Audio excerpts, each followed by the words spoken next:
pelakuannya ada di belakang. Dimana sebelumnya dia membeli 2 batang rokok dari arah Klego menuju ke bandara. Ke utara, baik korban maupun pelaku turun. Adegan 20. Ini berlanjut Ya. masih adegan 20, Pak. Bisa, Pak? Langsung kamu korban langsung menghisap rokok, kemudian dinyalakan oleh pelakuannya dengan korek api.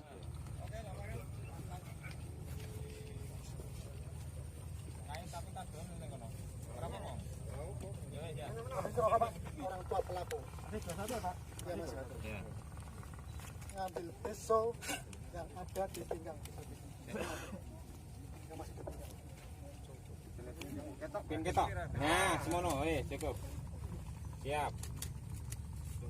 Perut korban. Sik. Kemana? Sik. Itu akan menusuk ke dada, tangan korban pegang ke dada. Nggak satu tempat kan? Ada berapa tempat? Ya. Jatuh gimana? Ya.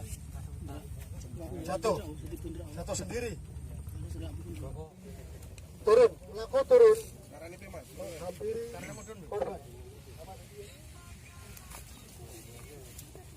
Menginjak leher korban dengan menggunakan kaki sebelah kanan. Memastikan mana? Oh, ganti. Di sini, Pak, di sini. Pada waktu ngambil robot ya. Coba di kiri sebelah. Ya. Besok, bos, kamu tutup sebelah mana? Ya. Kepalanya atau badannya? Nah, badan. Ya. Satu kali lempar ya. 1, 2, 3. Ntar jam berapa ya? Satunan. Jam satunan. Setengah 1. Taruh 15 ya.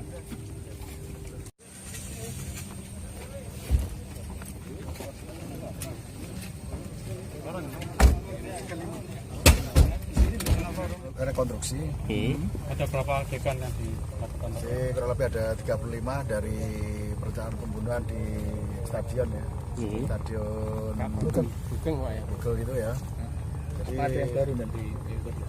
tidak ada. Jadi saya tegaskan dalam rekonstruksi ini bahwa ini adalah teknis dari penyidik ya, kita melakukan penyidikan. Jadi tujuannya yaitu untuk mengapa kita mendapat suatu gambaran nyata di tempat kejadian perkara. Itu untuk mencocokkan apakah dalam berita acara itu kita tegaskan benar nggak apa yang dilakukan di sini, maka dari rekonstruksi dari pertama sampai terakhir apa yang dilakukan oleh pelaku ini sama nggak, kita nyocokkan antara di dalam pemeriksaan di dalam berkas dengan di tempat TKP. Apa ada tambahan? Ada tambahan? Sementara belum, nanti untuk perkembangan kami sampaikan pada teman-teman. Apa ini terlihat ada perencanaan? Gimana? Ada perencanaan pembunuhan ini? Dalam berita acara itu sudah direncanakan ya. Sudah direncanakan Ya. Dengan kekasihnya sendiri itu. Ya. Berarti total 35 adegan. Terima kasih. Hari ini kita sudah menyaksikan bersama reka ulang dari adanya peristiwa dugaan tindak pidana yang dilakukan oleh anak pelaku ya.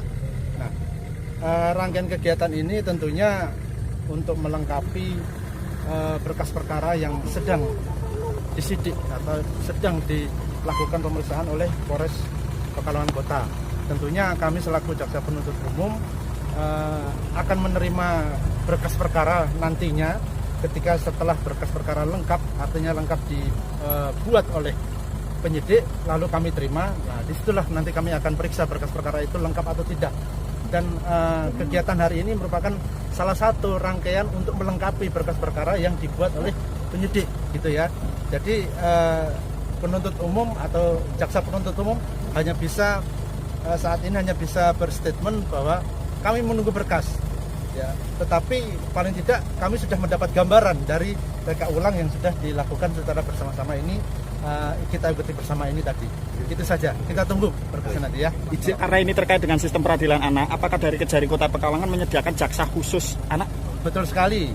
Tentu sudah diatur oleh ketentuan dan pimpinan sudah menunjuk oleh jaksa penuntut umum khusus anak ya. Dan itu ada keputusan dari Kepala Kejaksaan Negeri Kota Pekalongan dan diteruskan ke Kepala Kejaksaan Tinggi Jawa Tengah. Berapa orang Bapak? Untuk karena ini tersangkanya ada 2 anak pelaku ya, anak pelaku ada 2. Jaksa penuntut umum untuk masing-masing anak pelaku ini kami berikan 3 3 ya. Berarti jaksa penuntut umum. berarti total 6 ya? 6 ya. Nah, nanti diharapkan dapat bersinergi nanti. Terima kasih, Pak. Siap. Ya.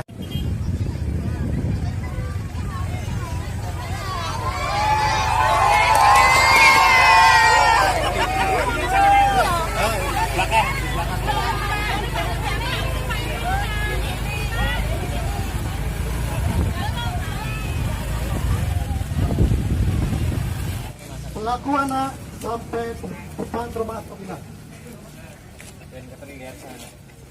Melihat kondisi pelaku dalam yang berlumur, tangannya berlumuran darah. Dan menjawab, ya wes, Rano, yo. Sambil jari pelaku menunjukkan ke arah Rabia. Jari menunjuk. Oke. 35. 35. Diabaikan 31. Ini tujuan mencari masjid untuk mencuci tangannya. Ya, Langsung tinggal Le. Itu memang salah satunya satu perkara yang sangat luar biasa buat kami, karena pelaku ini melakukannya bukan hanya sekali tapi sudah 2 kali.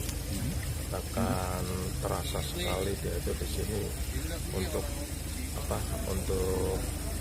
hasil rekonstruksinya hampir kayak orang memang tidak ada yang meringankan dalam perilaku itu. Tapi perlu saudara ketahui bahwa beliau ini memang dilatar belakangi broken home. Ya, saya sekali lagi sebagai penasihat hukum yang dalam hal ini ditunjuk oleh Polresta Pekalongan untuk mendampingi perkara ini karena ancamannya di atas 5 tahun. Dari tadi proses rekonstruksi itu apakah sesuai dengan pemeriksaan? Kalau saya melihat jadwal dari ini persis sekali, artinya sesuai dengan apa yang disampaikan waktu dalam penyidikan. Waktu penyidikan saya ada di sebelahnya masalahnya kayak begitu. Yaitu nanti para hakim nanti yang menentukan itu, bukan kami. Harapan dari jenengan sendiri nantinya seperti apa? Harapan dari saya sementara tidak bisa berkomen apa-apa, karena melihat adegan pertama, adegan 2 terakhir sampai hingga sekarang, faktor singkat cerita kalau saya melihat dari anaknya kelihatan bukti penyesalan hampir tidak tercurahkan kepada kami, sehingga kami tidak bisa mewakili